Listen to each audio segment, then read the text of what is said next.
નમસ્તે મિત્રો, જય માતાજી, જય શ્રી રામ. કેમ છો બધા? મજામાં? સ્વાગત છે એક નવા જ વિડીયોમાં. તો આજે મારા ભાઈ ઉર્વશીબેનને નિશાળે જવાનું છે, કારણ કે ત્યાં આજે કન્યા કેળવણી કાર્યક્રમ અને પ્રવેશ મહોત્સવ ઉજવવાનો છે. અને એમ કહેવાય ને કે મોટા મોટા શિક્ષકો પણ આવવાના છે અને વાલી મિટિંગ પણ છે. તો અત્યારે 7:45 વાગી જશે અને 8 વાગ્યાનો સમય છે. વિડીયોમાં કન્ટિન્યુ બનાવી લેજો. જો એ વખત વિડીયોમાં આવ્યો હોય તો લાઈક શેર સબસ્ક્રાઈબ કરવાનું ભૂલતા નહીં. તો ફટાફટ વિડીયોને લાઈક કરી નાખો. અને કહેવાય છે એવું કે ભાવનગર જિલ્લાની સૌથી મોટી ક્ષેત્રફળની દૃષ્ટિએ સિદ્ધસરની શાળા સૌથી મોટી સ્કૂલ છે. ક્ષેત્રફળની દૃષ્ટિએ વાત કરું છું. તો આપણે એ પણ તમને બતાવ્યું કે કવડી મોટી સ્કૂલ છે અને કેવી સ્કૂલ છે. વિડીયોમાં કન્ટિન્યુ બનાવી રહેજો. મિત્રો, આ છે મારી ઉર્વશીબેનની નિશાળ. જે ભાવનગરમાં એમ કહેવાય ને કે સૌથી મોટી સ્કૂલ છે. આખા ભાવનગર મોટી સ્કૂલ તમે જોઈ શકો છો. આ મેદાન એનું, આ મેદાન. અને અત્યારે કહેવાય ને કે કાર્યક્રમ શરૂ થવાની તૈયારીમાં છે. ટૂંક સમયમાં કાર્યક્રમ શરૂ થવાનો છે. અમારા વૈભવ આવી ગયો છે અને આમ હવે બાળકોને જવાનું છે. અને અત્યારે વૃક્ષારોપણનું કામ શરૂ છે. તો જોઈ શકો છો, બીજો બિલ્ડિંગ બને છે અને સૌથી મોટી સ્કૂલ છે. અને અમે બધા બાળકો ખૂબ ભણી રહ્યા છે. અને કહેવાય છે એવું કે 5 જેટલા વિદ્યાર્થી છે અને 32 જેટલા શિક્ષકો છે જે બાળકોને ભણાવે છે. અને સરસ મજાનું હું કહેવાય ને કે સારું એવું શિક્ષણ અહીંયા મળી રહી છે, ને પણ ફ્રીમાં. તો પણ એમ કહેવાય ને કે સરસ મજાનું આ શિક્ષણ ક્ષેત્ર છે સિદ્ધસરમાં. જોઈ શકો છો, આવી રીતનું બગીચા છે ને વૃક્ષ પણ છે ને સરસ મજાની સ્કૂલ પણ છે. તમે જોઈ શકો છો. હાર્દિક સ્વાગત કરું છું. આજનો દિવસ આપણા સૌ માટે ખૂબ જ ખાસ છે. આજે આપણા આંગણામાં નાના ફૂલ જેવા ભૂલકાઓ પ્રવેશ કરી રહ્યા છે અને એ આપ સૌ માટે ખૂબ જ આનંદનો અવસર છે. શિક્ષણ જ્ઞાનનો દીવો છે. શિક્ષણ જ આપણા જીવનમાં જોવાનું બસે છે. તો આપણા આંગણે બધા કાર્યક્રમની શરૂઆત આપણા આંગણે બધા અધિકારીશ્રીઓ દ્વારા ગીત પ્રાગટ્ય કરાવીને કરીશું. તો બધા તમામ નિર્માણશ્રીઓને વિનંતી કે આગળ આવી ગીત પ્રાગટ્ય કરે.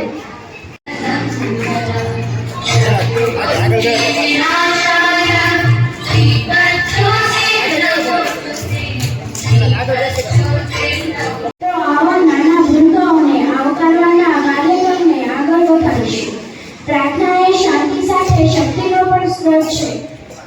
તો હું અમારી શાળાના શિક્ષક શ્રી શાંતિ સરને વિનંતી કરું કે પ્રાર્થનાનો ગાળો સંભાળે.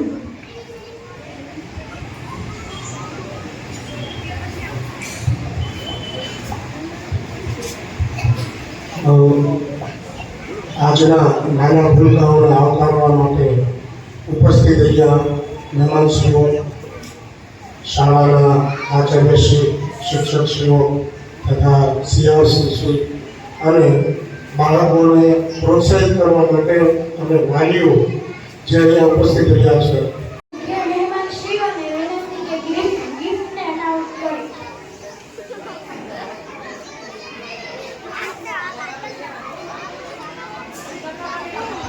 હવે 12મા ટકાના બાળકોનો પ્રવેશ અને ધોરણ 1ના બાળકોનો પ્રવેશ કરો.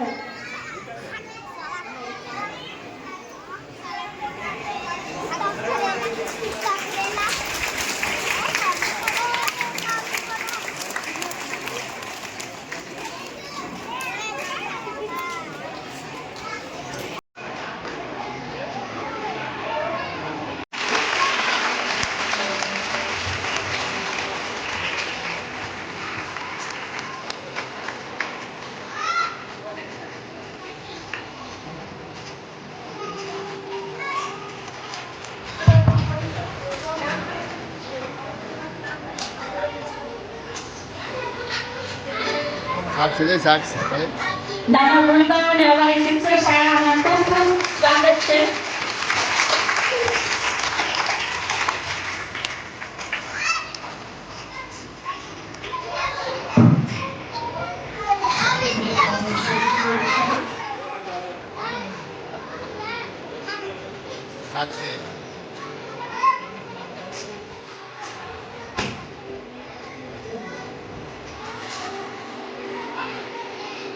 મારા ઉર્વશીબેન આવ્યા છે નિશાળે.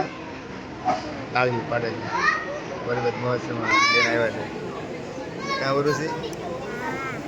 એમ મજા આવે ને ઉર્વશીબેનને મજા આવે છે એને કેવું મળી નહીં પધારેલ મહેમાન તાળીઓનો ગડગડાટ ચાલુ રાખીએ પીઠ થાબડવાવાળા મહેમાનો અત્યારે ઉપસ્થિત છે આપણી વચ્ચે એમનો કિંમતી સમય કાઢીને અહીંયા પધાર્યા છે તો એમનો આપણે સૌ પાણીની બોટલ અને કીટ એની સાથે છે અત્રે શંભુભાઈ અને રમેશભાઈને પણ આપણે યાદ કરીએ આપણા દાતાશ્રી એમને પણ આપણને ખૂબ સપોર્ટ કર્યો છે કરતા રહે છે અને કરે છે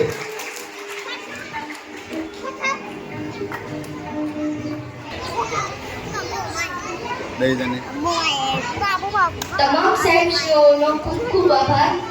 મારું નામ નાબીનુબાઈ મહેન્દ્રસિંહ છે. હું ધોરણ 7 માં અભ્યાસ કરું છું અને આજે કન્યા કેળવણી મહોત્સવ શાળા પ્રવેશોત્સવ 2025 26ના આ શુભ પ્રસંગે મને કંઈક કહેવાનો મોકો મળ્યો છે. હું ખૂબ જ આનંદિત છું. આયુષભાઈ એમનું સ્વાગત અત્રે થઈ રહ્યું છે સાહેબ શ્રી રાબડિયા સાહેબ દ્વારા તાળીઓના ગડગડાટ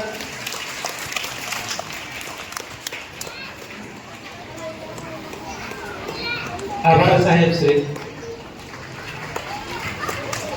ધોરણ 4 ના એ વિદ્યાર્થી છે સાહેબ શ્રી પટેલ સાહેબ સન્માન કરી રહ્યા છે બેન આગળ આવી જાઓ ચલો પ્રીતિબેન સાહેબ શ્રી સન્માન કરી રહ્યા છે તાળીઓના ગડગડાટ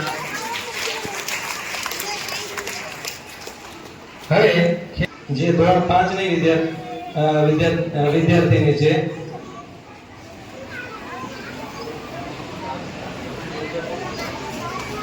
આ સમગ્ર વર્ગમાં અવક એમાં પ્રથમ આવેલા વિદ્યાર્થી રાજનું સન્માન કરશે શ્રી પ્રવીણસિંહ બિગોરી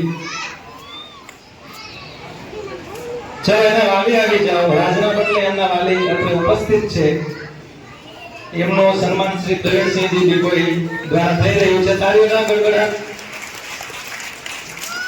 આપીને સ્વાગત કરશે પ્રિયંશીબેન આગળ આવી જાઓ તાળીઓના ગડગડાટ ચાલુ રાખો શ્રી કંગારભાઈ સ્વાગત કરશે માનસીબેન આગળ આવી જાઓ જે ધોરણ 8 ના વિદ્યાર્થી છે શ્રી માનસીબેન ખૂબ કઠોર પરિશ્રમ કરે છે માનસીબેન ખૂબ ડાઈ દીકરી છે અમારા સ્કૂલની આપણે બોલ્યા છે ભારત માતા કી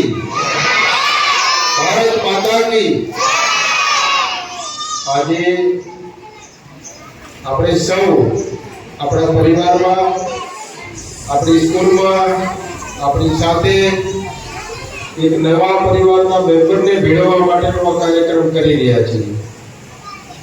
આપણા ઘરમાં દીકરો આવે, આપણા ઘરમાં દીકરી આવે કે આપણા ઘરમાં લગ્ન કરીને પુત્ર વધુ આવે તો આપણે એને આત્મહત્યા કરતા હોઈએ છીએ, એની વિધિઓ કરતા હોઈએ છીએ, જે પરંપરાઓમાં જે રીત રિવાજોમાં કરતા હોય એ પ્રમાણે આપણે કરતા હોઈએ છીએ. તો આજે આ તમારા જ્ઞાનનો તમારા જીવન કવનનો પાયાનો પ્રથમ દિવસ, કેમ કે આજથી તમારી જીવનની કારકિર્દીની શરૂઆત થવાની છે, એનો પાયો નખાયેલો છે. કોઈ મોટો બનીને ડોક્ટર બને, કોઈ ભણી ગણીને કલેક્ટર બને, કોઈ ભણી ગણીને કોઈ શિક્ષક બને, કોઈને કોઈ ફિલ્ડમાં આપણે જવાના છીએ. ત્યારે આ નગર પ્રાથમિક શિક્ષક સમિતિના પ્રવેશ ઉત્સવની અંદર મારી સાથે એડીસીટી તરીકે કામ કરી રહ્યા છે મોનિકભાઈ પટેલ. આ સ્કૂલ લગભગ આ વર્ષે 100 વર્ષ પૂરા કરવાની છે. એમની ઉજવણી પણ તમે લોકો ખૂબ ધામધૂમથી કરવાના છો એવા મને સમાચાર છે. ગામને ઉમંગ છે અને સ્કૂલના શિક્ષકો પ્રિન્સિપાલ સહિત લોકોને ગૌરવ પણ છે અને ઉમંગ પણ છે. તો ધામધૂમથી ઉજવણી કરવાના છીએ અને એમાં સૌથી મોટો સિંહ ફાળો જેનો રહેવાનો છે એવા એસએમસી આપણા જે બનાવેલી છે એમના પ્રમુખ પ્રવીણસિંહજી, ખેંગારભાઈ, વાલીઓ, અમારા ખેવનાબેન સીઆરસી, એના પ્રિન્સિપલ આ છે આખી ભોજનશાળા બાળકો માટેનું જે બધા બાળકો અત્યારે ભોજન લઈ રહ્યા છે. હોલે પણ ભાઈ જબરદસ્ત હોલ છે બાળકોને જમવા માટેનો, પણ જમવાનું પણ એકદમ શુદ્ધ અને સ્વાદિષ્ટ જમવાનું છે. આખો કહેવાય ને કે શેડ છે જ્યાં બાળકો અત્યારે જમી રહ્યા છે. જમવાનું પણ ભાઈ જબરદસ્ત છે, એમાં કાંઈ ન ઘટે. આપણે એમ કહી શકીએ કે ભાઈ સરકારી સ્કૂલમાં પહેલાં એવું હતું કે ભાઈ લોકો આપણને જવું ન ગમતું, પણ ત્યારે પણ આ એવું નથી. બાળકો જમી રહ્યા છે અહીંયા. ઉર્ષિબેન ગયા છે જમવાનું લેવા, બાળકો જમી રહ્યા છે અને સરસ મજાના શેડમાં જમી રહ્યા છે. ઉર્ષિબેન જમવાનું લઈને આવે છે અને જમવામાં દાળ ભાત છે અને રોટલી છે. આ સાક્ષીબેન ત્યાં ઊભા છે, બસ બેસા બેસા. ઉર્ષિબેન વહી ગયા જમવાનું લઈ.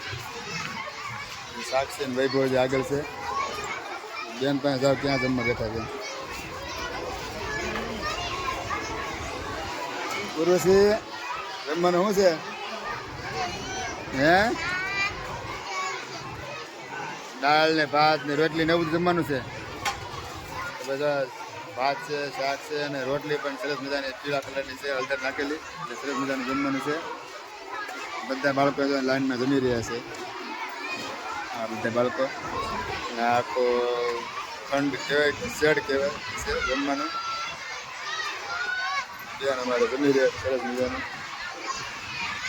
તો સાક્ષી આ મૂકી છે જમવાનું લઈને, બેન બોલાવા જાય છે અમારે.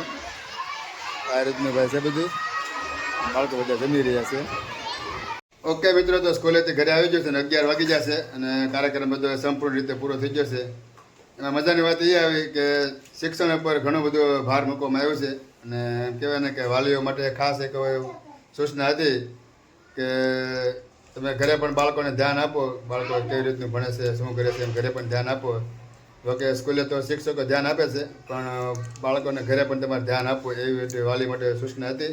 અને આવો બધો કાર્યક્રમ હતો અને ભાઈ કાર્યક્રમમાં મને ખરેખર મજા આવી છે. તો હવે વિડીયો આપણે અહીંયા પૂરો કરીશું. તો તમને જો વિડીયો પસંદ આવ્યો હોય તો લાઈક, શેર, સબસ્ક્રાઈબ કરવાનું ભૂલતા નહીં. તો પછી આપણે મળશું બીજા વ્લોગમાં. તો સ્વસ્થ રહો, મસ્ત રહો, જોતા રહો ગુજ્જુ હરી વ્લોગ્સ.